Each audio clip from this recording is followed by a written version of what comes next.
So, meron na po tayong mga naka-line up na questions. Kanina pa po yata sila naghihintay. Nakapila na po. Ang una po nasa pila kanina ay ang Philippine Star. Tama po ba ito? Kung meron po kayong mga question, kung maaari po, punta lang po kayo sa harapan at pakisabi po kung kanino po nakatuon ang inyong question. Magandang umaga, sir.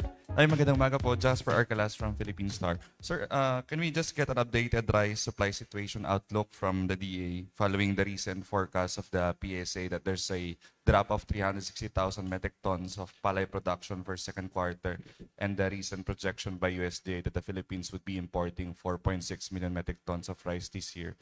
So, updated outlook lang, sir, for production, supply, and imports from the DA. Thank you, Jasper, sa question. No? Well, yung projection ng decline binabanggit sa PSA, we received kasi for the whole semester, no, from January ending June, around 212,000 metric tons ang pino-forecast nilang drop in production. Base po dun sa recalculation namin, kasi we recalculate based dun sa yung 200,000 reduction is kasama na siya dun sa PSA first quarter forecast. No? So sa ngayon, ang Department of Agriculture to the National Rice Program at sa pagkikipagtulungan din po ng NIA dun sa convergence strategies na binabanggit ni Admin Eddie, pati na rin po itong NFA, no, dun sa local buffer. Tinitingnan po natin na base sa ending ngayong taon, no, na tinitingnan, i-account natin yung sa ngayon na latest forecast or latest reported damage sa El Nino. Ang tinitingnan natin for the first semester ending this month, we're hoping to achieve 8.8 million metric tons. Okay? Tapos, ang ending year, no, at the end of the year, ang tinitingnan natin sa ngayon na latest is nasa 3.64 million metric tons. Almost equivalent to around 95 days. So, yun po. Maraming salamat. Ayan, maraming salamat, sir. Sir, May follow-up question daw, sir. Sir, yung ano po ba yung bago nating production target for full year, accounting all these changes and the total expected rice import volume? Yun lamang po. Salamat. Jasper, i-clarify ko lang yung last, mo? So yung updated production target for the whole year, sir, since may ending stocks naman na para tayong projected, as well as the import forecast ng DA, sir. Okay. So, yung base doon sa doon sa binanggit ko kanina, nasa 20 still we're hoping na around 20 million metric tons pa rin ang ending natin for this year. But sabi ko nga kanina, doon sa La Nina slide ko kanina, ang strategy for the government ngayon is as much as possible, location specific yung evaluation. Kasi yung ganun ang ginawa natin sa El Nino preparation dahil both La Nina and El Nino, rice area talaga ang tinatamaan. Okay? Automatic dyan ang tatanungin, anong mangyayari sa supply? So sa ngayon, last May 28, present na namin sa mga regional executive directors and shared sa ating mga partners sa NIA, sa NFA, yung mga possible areas, rice production areas na pwedeng tamaan ng flooding, no? Kasi ito yung So ngayon, ginagawa pa natin yung yung pag-evaluate, yung pag-assess locally. We want to come up with a climate smart map para dito sa mga rice areas. Sa ngayon, yung binanggit ko kaninang forecast, base yun ngayon sa latest, no? But pag dumating yung mga validated natin in partnership with the local government unit, farmer groups, hopefully makapaglabas tayo ng much updated na forecast. Thank you. Alright, maraming salamat po. Ang next question po natin ay from the Philippine Daily Inquirer. Go ahead, ma'am. Good morning po. Good morning, sirs. Ma'am Jordan Dagaro from Inquirer. Clarificatory po sa 3.64 million metric tons. Is that the projection po for rice imports? Projection po sa lahat na. Kasi when we come up with the ending stock, it accounted na rin yung projected natin dun sa mga import. Ano po? Alam naman natin yung proseso sa pag-import, they apply for SPSIC. So depende po sa dadating, yung 3.6 is yung ending stock. All accounted. Yung projection for local at pati na yung dadating na import. Okay. And for NFA naman po kay Sir Dari, kasi nabanggit niya kanina na tatanggalin na yung rebagging ng palay para makabawas o ma-fasten yung proseso ng verification sa magsasaka, etc. Baka po nais ng NFA expound yun and yung other efforts pa ng NFA to improve yung palay procurement, yung pag-build ng stock. Thank you.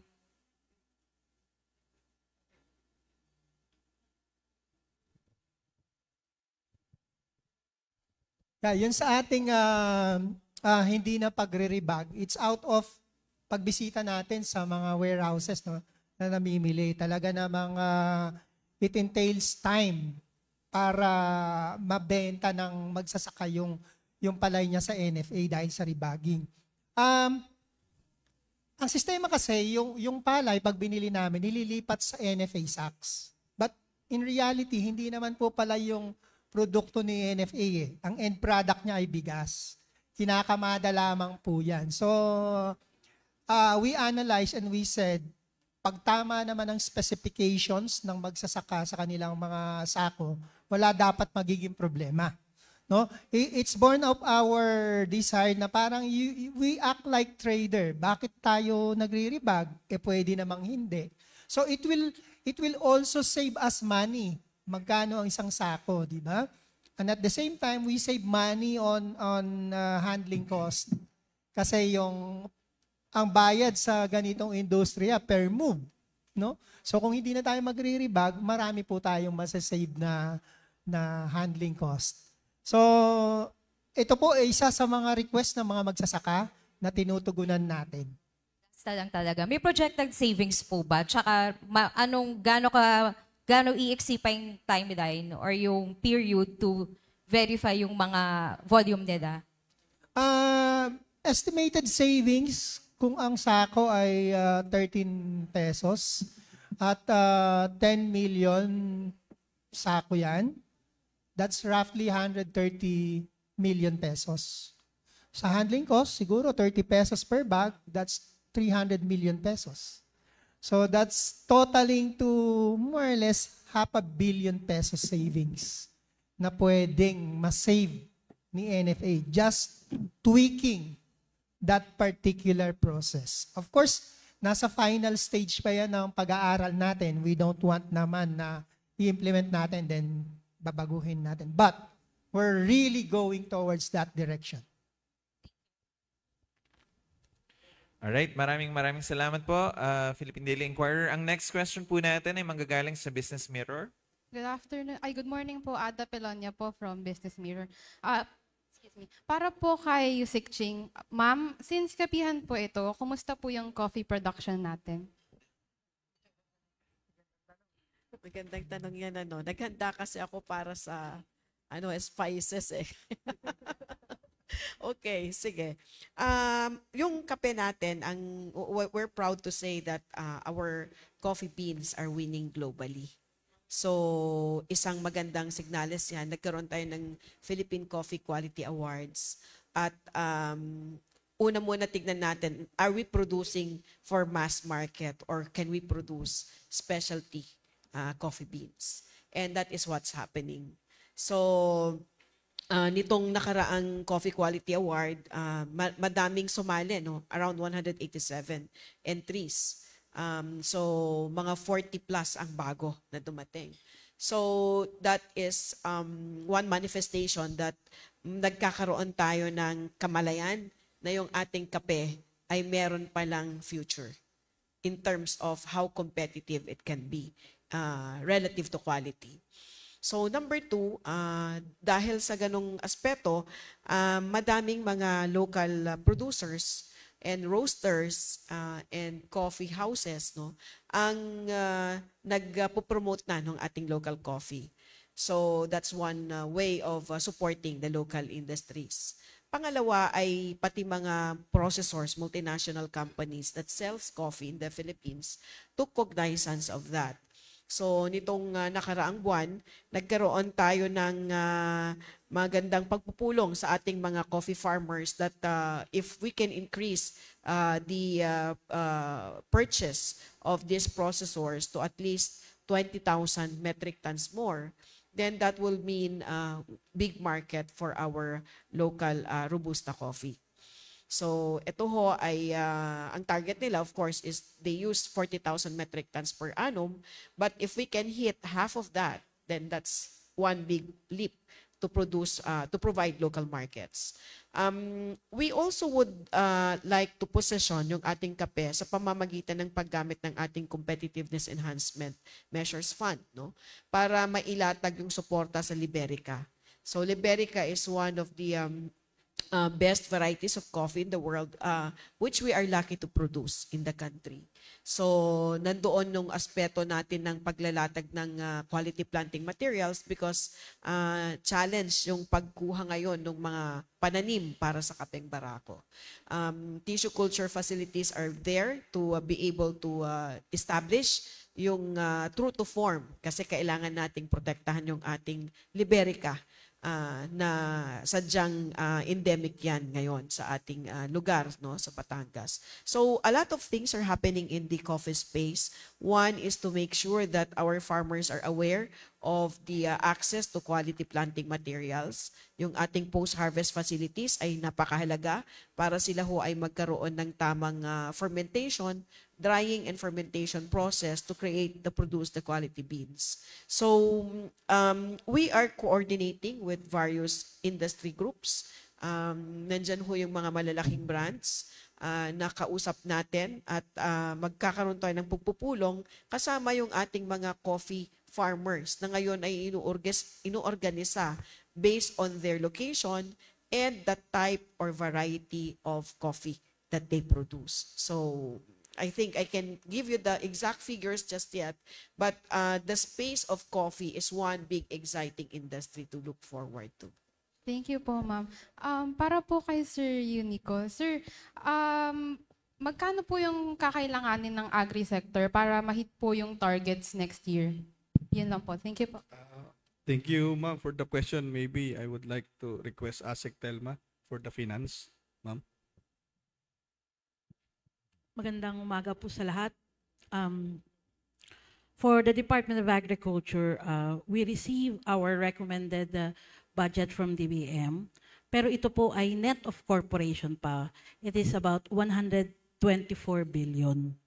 No po. Yung po yung it composes of the Office of the Secretary as well as attached agencies. Pero hindi pa po namin nakukuha yung recommended budget para sa mga attached corporations namin. Okay, thank you po. Alright, maraming salamat po. Siguro we can entertain one more question before we end our live feed sa PTV at saka sa Radyo Pilipinas. Pero we can continue po our open forum sa ating social media platforms sa Facebook at saka sa Twitter. So we'll entertain one more question po siguro from Business World. Sir, good morning po. Hi, good morning. Adrian Halili from Business World. What is the estimated agricultural damage of La Nina during the second half of the year? And how would this translate to overall agricultural output in 2024?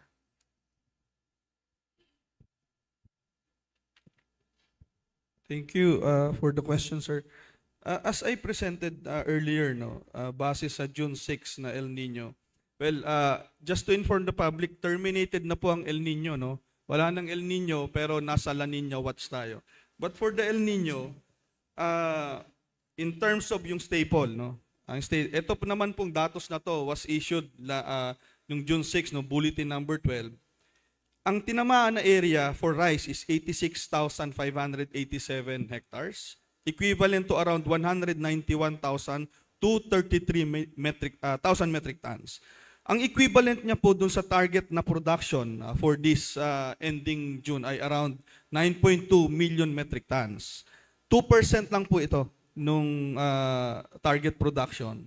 For the corn, 188,861,000 metric tons ang damage over the target of 4.4 million metric tons. So nasa 4.2% lang po. So yun nga po ang gusto nating ipaabot na in terms of the damage ng El Nino dun sa major staples natin ay hindi ganun kalaki, no?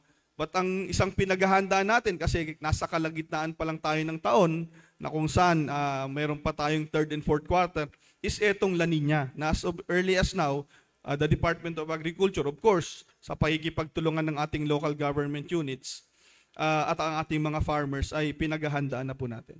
Thank you. Sir, may allocated po ba na budget on La Nina? Maraming salamat sa tanong, no? Lalo dun sa El Nino, wala pong additional fund na ibinigay. Of course, except dun sa pinapamahagi po ng ating Office of the President, pero ito po ay galing sa pondo ng ating Pangulo, yung Presidential Assistance for Farmers and Fisherfolks, na kung saan sila po ang umiikot, no, at namimigay nito. But ang instruction nga po kasi, ang strategy na ginawa ng Department of Agriculture, at ang maganda dito is yung kahandaan ng mas maaga, no? Yung 2024 budget po ng DA, ito po yung ginamit natin para itugon dito sa El Nino. Ganon din po ang gagawin natin para sa La Nina, kasi ang tinitingnan natin, baka tumawid ang La Nina hanggang next year. So yung budget na ipinopropose po natin sa ating mga sa Congress at sa Senate ay doon natin ilalagay kung ano yung magiging strategy to address the forecasted impact of La Nina. Thank you. Ayan, maraming salamat po sa atin pong mga tagapanood at tagapakinig sa Radyo Pilipinas at PTV4. Dito po nagtatapos ang ating telecast ng ating kaapihan sa Bagong Pilipinas. Samahan niyo po kami next week. Ang atin naman pong magiging guest ay ang Department of Agrarian Reform o DAR. So samahan po natin yan. Sama-sama po tayo ulit. Abangan po natin every Tuesdays 9 a.m. Pero po dito sa mga naka-live feed po sa ating Facebook at Twitter at iba pa pong social media platforms, magtutuloy pa po ang ating Q&A sa mga nanonood po sa atin sa iba't ibang pages ng ating pamahalaan. Patuloy po tayo na makikipagtalastasan at makikipagpalitan ng impormasyon sa ating mga media practitioners. So, ang next question po natin ay manggagaling sa ating audience ulit sa GMA News po. Ayan, good morning, ma'am. po, sirs, ma'ams. Opo, kay ASEC Unicals po. Sir, kanina po may nagkilos protesta ng mga grupo and they're saying na wala naman daw po silang makita na 48 pesos na bigas. And hanggang ngayon hinahanap pa rin po or inihintay pa rin po nila yung 20 pesos na bigas. Thank you po. Well, I don't know if I'm the right person to answer your question, Ma'am Bernadette, no? But I just would like to share kung anong strategy na ginagawa na bukod dun po sa bukod dun sa daily monitoring ng presyo ng bigas. Actually, wala na rin naman po kasi talang nag-aani sa ngayon, no? Okay. But kung titingnan natin yung alam naman natin na ang binabanggit ng Department of Agriculture na mataas din kasi yung naging farm gate prices na kung saan doon naman po yung naitulong natin sa ating mga magsasaka, no, ng palay. Ang challenge lang po talaga is ma-determine natin yung presyo na pag umabot na sa merkado. Baka po kasi yung tanong is regarding dun sa sinasabi natin na pag-reduce ng tariff. Medyo pinag-uusapan pa rin po yun kung paano i-implement kasi although in-approve po ng ating NEDA board, but pinag-uusapan pa at pinagpaplanuhan kung paano po siya magre-reflect sa merkado. Yun lang po sigurong may input ko. Ma'am, Sir, nasang stage na po ba tayo dun sa pagpapalakas ng local production because they're pushing for that instead of importing? And sundutin ko na lang yung tanong din kay Admin Larry. Kanina po kasi sinasabi rin na nasa 20 up to 23 pesos lang daw po yung bilihan, 19 to 23 pesos lang yung bilihan ng palay. So we would like to get your side also. And sir, sige. Tama po. Ang hinighlight ko kanina dun sa presentation, dun sa pinakaunang goal is to increase ang production. Ma'am, saka sa mga nanonood pa dito sa atin, ang strategy nung pinaghahandaan natin yung El Nino is hanapin nyo mga ibang areas na hindi tatamaan ng El Nino at kung potential na mag-increase ka ng production, mag-increase ka ng production. At yung mga areas na talagang mababalidate natin na hindi makakapagtanim dahil ito po tatamaan siya ng El Nino, tingnan kung ano yung possible na tulong na pwedeng maitulong sa kanila, whether ibang commodity siya, kung hindi talaga potential. Ganon din po ang magiging preparasyon dito sa La Nina. But ang kabuuan na goal po natin is i-increase talaga ang production, whether bagong technology siya o innovation, or mag-expand ka ng area. Thank you. Doon sa tanong mo, Bernadette, no, magkano na daw ang presyo ng bilihan? 19 to 23? Siguro magandang alamin natin na baka naman fresh pala ito, no? Kailangan nating malaman kung ito ba ay fresh or dried na. Kasi kung fresh, nasa tamang presyo lang siya. From 17 to 23, namimili ang NFA for fresh. Medyo nag-uulan na, baka siguro fresh na yung dinadala.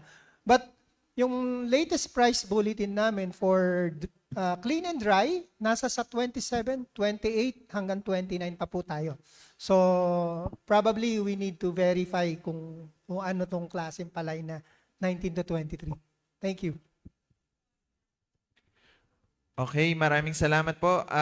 Ang next question po natin ay manggagaling sa PIA-NCR. Sige ba, kayo po muna and then PIA-NCR po ang susunod. Sige po. Magandang umaga po. Othel Campos po from Manila Standard. This question po is for Ma'am Cheryl. Ma'am, kumusta na po yung market access natin for our fruits to other destinations, including those included in the FTAs and other bilateral agreements? Thank you for that question. No, market access is we have actually existing several market access at this point in time, lalo na sa fresh. No, fresh markets for our vegetables, for fruits, particularly in China, has always been there. Durian, fresh, is a huge demand still. Second would be yung ating young coconuts, the one that is wrapped with plastic and ready to drink. So nandyan na rin po yung market access natin for the ASEAN market in general because of the logistics issue. When we look at processed, that will be more for the temperate countries because it's hard to export, no, in far-flung areas, except for mangoes. We were able to rekindle our trade in Australia. So, ang nangyayari ngayon, kulang ng supply. Dahil nagkaroon ng bagong opening, so we have to address the ability of other regions to comply with their sanitary and phytosanitary requirements. What else? For process is something that we are positioning, particularly for nuts and dehydrated mangoes. And I was just in Canada the other this week, and they show some interest for our processed fruits and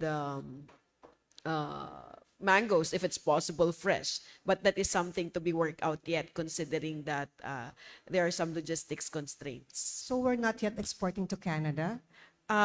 We have exported a few of mangoes.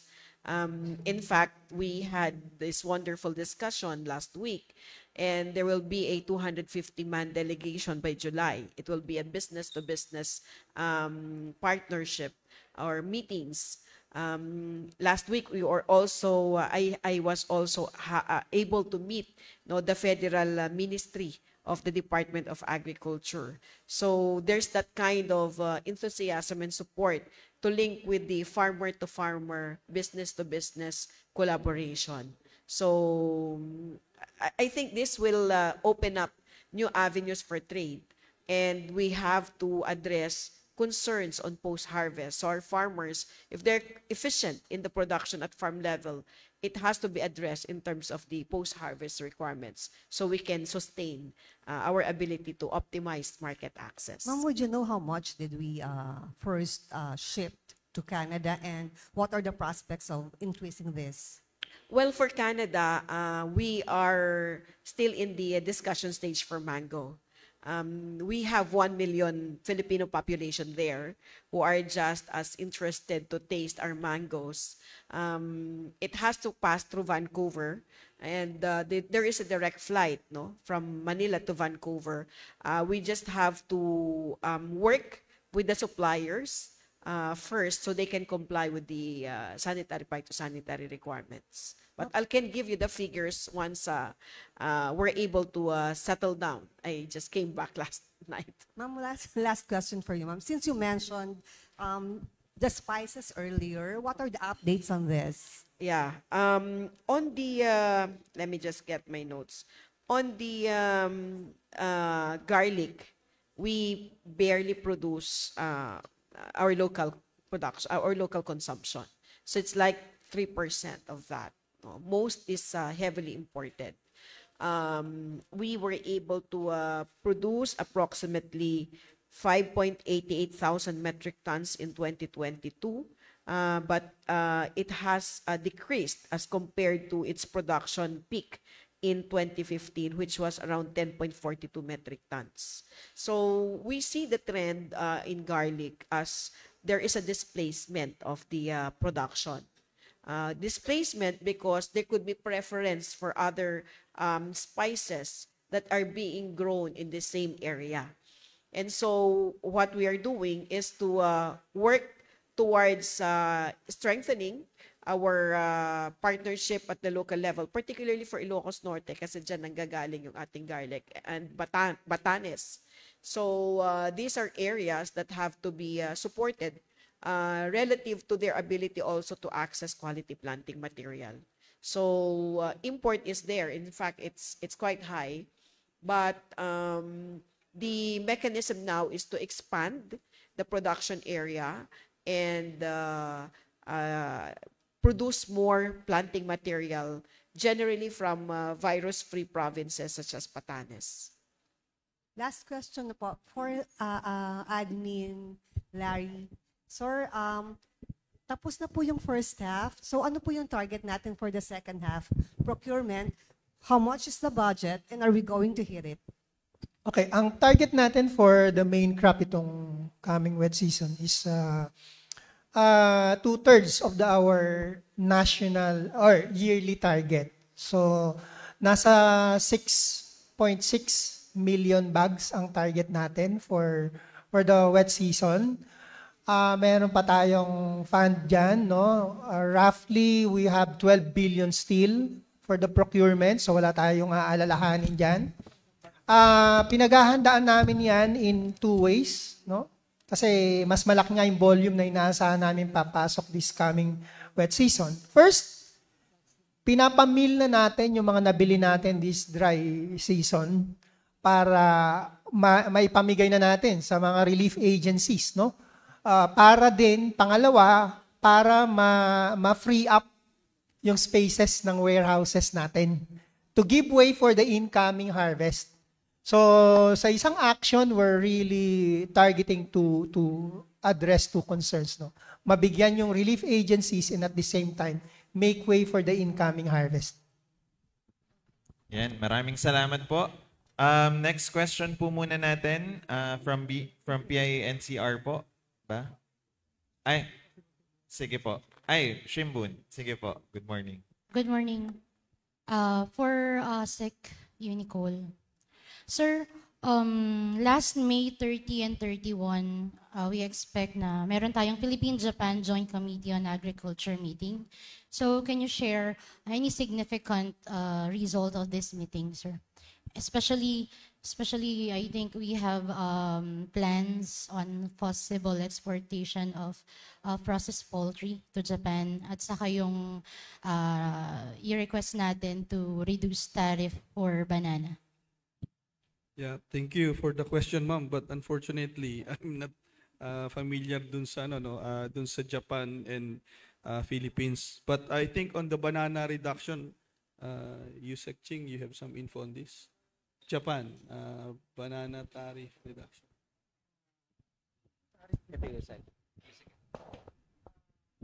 On Japan, I'm not privy on the discussions about the tariff reduction for banana. But what we are working on is to bring in other high-value commodities, particularly okra, and it has been consistently produced in Region 3. So that's what we are working on. For banana, we have yet to get the details. Our focus is more really on addressing the fusarium wilt issues, considering that several farms are still trying to cope up with the challenge. So, ang ginagawa po natin, particularly sa Region 12, ay nagkakaroon ng mekanismo kung posible ba sila na magtanim muna ng alternative crop para mapahinga yung lupa. Habang nagkakaroon ng mekanismo to address in scientific terms the infestation in those places. Ma'am, dun sa okra, ano po yung status nun?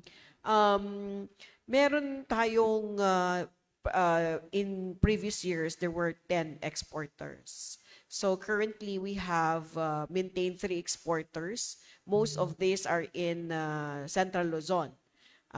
Ang kagandahan nito, nagtatanim sila dun sa mga buhaghag na lupa na hindi siya suitable kadalasan sa second crop, no, ng rice. So, nakita natin yung efficiency na pagka hinain nila yung intercropping or yung crop rotation, they take advantage of the available nutrients still from the rice production.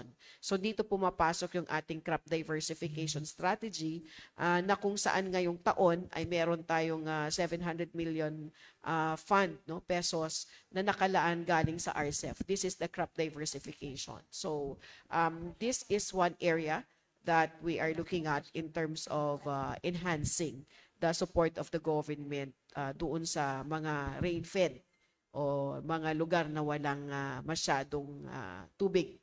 So, yeah. Thank you, ma'am. Kay Sir Breguera, sir. Yes, ma'am. Sir, China started to implement the new regulation to detain foreign trespassers in their borders.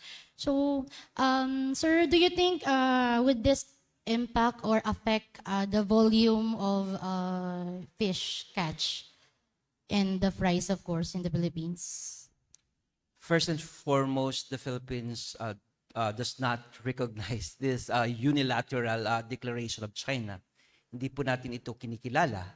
At ang Pilipinas po ay patuloy na mangingisda sa West Philippine Sea dahil ito po ay bahagi ng ating katubigan bilang ating exclusive economic zone. Ngayon, wala pa naman kami nababalitaan na may inaresto ng mangingisda at kung meron man, ito'y panibagong provocation sa bahagi ng China at maituturing itong panibagong violation ng international law, particularly ng UNCLOS. So in terms of production, yes, there's the contribution of the West Philippine Sea is significant in terms of our national fisheries production, but we don't see that unilateral declaration of China would actually create impact in terms of our production because first and foremost, we don't recognize this declaration. Thank you. Thank you, sir. All right, ayan na. Totoo na to. PINCR po ang next question. Good morning, sir. Thank you po, RD Enver. Good morning po to everyone. For BIFAR po, sir, what are your thoughts on the effectiveness of the new regulations in addressing overfishing and protecting fish stocks, katulad po nung memorandum number 14? Alin pong regulation, sir? Yung pagbabawal po ng pangingisda pansamantala doon sa ng China po. Hindi po, yung sa atin po sa Pilipinas. Closed fishing season. Yung closed fishing season po. Yes, unang-una po ang closed fishing season na idinideklara ng Pilipinas ay science-based po yan. May basihan po yan sa siyensya. At tayo po ay nagpapatupad niyan taon-taon, no, sa mga major fishing grounds natin like in Palawan, in the Visayan Sea. So patuloy po natin itong isusulong dahil ito po ay nakaengkla doon sa pagpapanatili ng integridad ng ating karagatan, no? The integrity of the marine environment as a conservation measure. And we will continue to pursue this kind of measures, sir. Sir, may impact din po ba siya sa availability tsaka pricing po ng fish? Ano ba particularly dito po sa Metro Manila, sir? Yes, precisely. On a long term kasi, ang tinitingnan natin ng close fishing season ay talagang magkaroon tayo ng improved fish efficiency level. Kasi sa ano po, sa sektor ng pangisdaan, in terms of government intervention, ang tinitingnan po natin yung life cycle ng isda. Hindi naman po isda kaagad yan. Nagsisimula po yan sa similya. No? Kaya po sa aquaculture, meron po tayong isinusulong ng mga legislated hatcheries para mag-improve ang ating supply ng fingerlings. And in terms of capture fisheries, isinusulong po natin yung mga marine conservation. Kasi gusto nating ma-achieve yung marine integrity, the integrity of our marine resources. Kasi kung masisira ang ating mga marine habitats, maapektuhan ang similya ng mga isda din from capture fisheries. So in terms of impact, yes, on a long term, yan ang tinitingnan natin. Pero sa ngayon kasi, every time na nagpapatupad tayo ng close fishing season, may mga ginagawang stopgap measure ang government para hindi po maapektuhan ang supply ng isda sa merkado. Pero ito po ay temporary lamang po ito. Dahil sa kalaunan, ang tinitingnan natin, ang resulta ng mga ginagawa nating conservation measure ay ang pag-improve ng production pagdating po sa fishery sector. Thank you, sir. Thank you. Sir, ang aking tanong po ay, ano po yung update sa contract growing program? Within the target po ba tayo in terms of planted area? At paano po pinaghahandaan ang La Nina? Magbabago po ba yung projected harvest because of La Nina?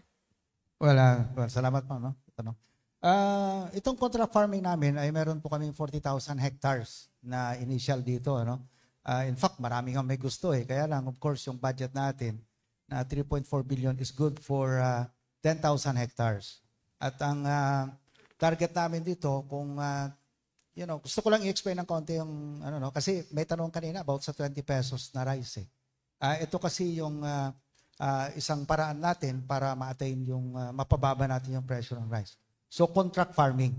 Ang sistema po namin dito is that nagbibigay po kami ng 30,000 pesos kasi ang input nasa 30,000 yan eh.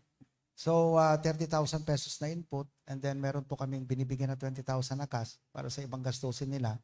And then ang usapan namin doon, magsuli sila ng nasa 5 tons sa amin. Ano? So kung yung 5 tons, bibigyan ulit kami ng another 50,000. So all in all, 100,000 ang ibibigyan namin sa aming farmer per hectare. Po. So kung kwentahin mo yun, nasa 20 pesos per kilo na wet. Kasi kukunin namin sa field mismo eh. That time kasi na nag-usap kami, nasa 19 pesos pa lang yung presyo ng wet na palay. Ganito po kasi yan. Lagi kasi nating kinukwenta yung kita ng ating mga magsasaka doon sa time na magbenta siya ng palay. Hindi dapat ganon. Kung pakinggan natin yung sinasabi ng ating Pangulong Ferdinand Marcos Jr., sabi niya, pag-aralan ninyo yung whole value chain ng rice production at dapat, kumita ang mga farmer natin doon bawat step at makapture pa nila yung value added. So ito po yung ginagawa ng NIA ngayon. Actually, hindi lang NIA, convergence project namin ito. Nandyan po ang PhilMec, nandyan po ang PhilRice, nandyan po yung CDA, kasama rin namin ang NFA. Mangyari po kasi yung mga target namin na beneficiaries, may counterpart kasi ang PhilMec doon. Mabigyan sila ng rice, yung mga machines, yung mga traktora, at lalong-lalo na yung rice processing system. Kasi nga para makapture nila yung whole value chain. Kung kwentahin mo po, ang presyo ng production ng rice. Tingnan mo, yung 30,000 pesos i-divide mo doon sa 5 tons. Wala pang 10 pesos eh. So kung bibigyan mo siya ng kita ngayon, ina-assure mo siya ng another 50,000 pesos, edi nasa 20 pesos lang yung production cost mo ng rice. Bakit masyadong mataas ang benta sa palengke? Kasi nga yung logistics, ang ginagawa natin ngayon, kung mabigyan kasi sila ng rice processing system doon sa area nila, doon nagigilingin, doon na rin magbenta. Para ang lalabas na lang yung kakulangan natin dapat sa bigas. Kasi ang nangyayari ngayon, kasi ako from Ilocos Norte, meron din kaming bahay sa Cagayan. Yung mga palay namin doon, binibiyahe, papunta ng Bulacan, ganyan. Tapos babalik na rice. So isipin mo yung sistema na yun. So yun po ang ating binabago. Pero ang maganda po nito, pag na-capture ng mga farmers natin, through itong mga irrigators association natin na binubuo natin kooperatiba, hindi lang yung mga farmers ang matutulungan natin, kundi yung mga micro, small, and medium enterprises doon sa kanilang AOR. So ito po yung aming program dyan. Now, pagdating po ng La Nina, ma'am, honestly, hindi namin maipoproject kung ilan yung magiging production namin itong La Nina. Kasi nga po, hindi namin alam kung ilan ang darating na bagyo at kung saan tatama. Ang alam namin at ang ginagawa ng NIA ngayon, babaguhin namin yung cropping calendar. Kasi yung isang cropping calendar namin papasok ngayon tag-ulan, ano? Simula October, instead na January kami at December magtanim, i-remove namin ng October ito. Ipapasok namin yung 2 cropping calendar doon sa dry season. Doon makakapagbigay kami ng data sa inyo. Ang maganda doon sa move ng NIA na yan, mas mataas ang yield ng palay natin pag dry season at mas kukonti ang bagyo. Hindi lang yon, makakatulong kami doon sa ating sa power generation kasi nga kung kailan summer, saka naman tumitigil ang NIA sa pag-release ng tubig. Pero ito po ngayon, dire-diretso. So, October to February, tanim ulit kami, tigil kami ng July. So, the whole, yan. So, yun po yung aming target. Para at least, magkaroon tayo ng talagang ma-increase natin yung yield ng ating mga farmers at the same time, ma-increase natin yung cropping intensity. Sir, follow up na lang po. Ngayon po kasi sa Kadiwa store ng DA, ang pwede lang bumili ng tig 29 pesos na bigas ay solo parents, beneficiary ng 4Ps at PWD. Yung 29 pesos niyo po ba na bigas na ibibenta, magigirin po ba itong targeted? Well, sa amin po kasi, ang aming targeted po kasi na ilalabas na bigas at August ay nasa 4 million sacks na 10 kilos. Ano? Yung expected production namin doon sa 40,000 hectares namin is around 200,000 metric tons na wet rice, wet palay. So around 10 million metric tons yan. 100,000 metric tons pala na bigas. That would mean around 100 million kilos. Kung ipak namin yun ng 10 kilograms, 10 million sacks. Ano? Sa amin naman, basta't susunod naman kami sa guidelines ng DA. Ano? But for us, marami kasi yung 4 million eh. Sa amin lang, dito sa Kadiwa Center, pagbigay namin sa mga areas, dapat per family makakuha ng isang sack. Kahit na mahirap man siya o hindi. Okay, maraming salamat po. Dito po nagtatapos ang ating Q&A session.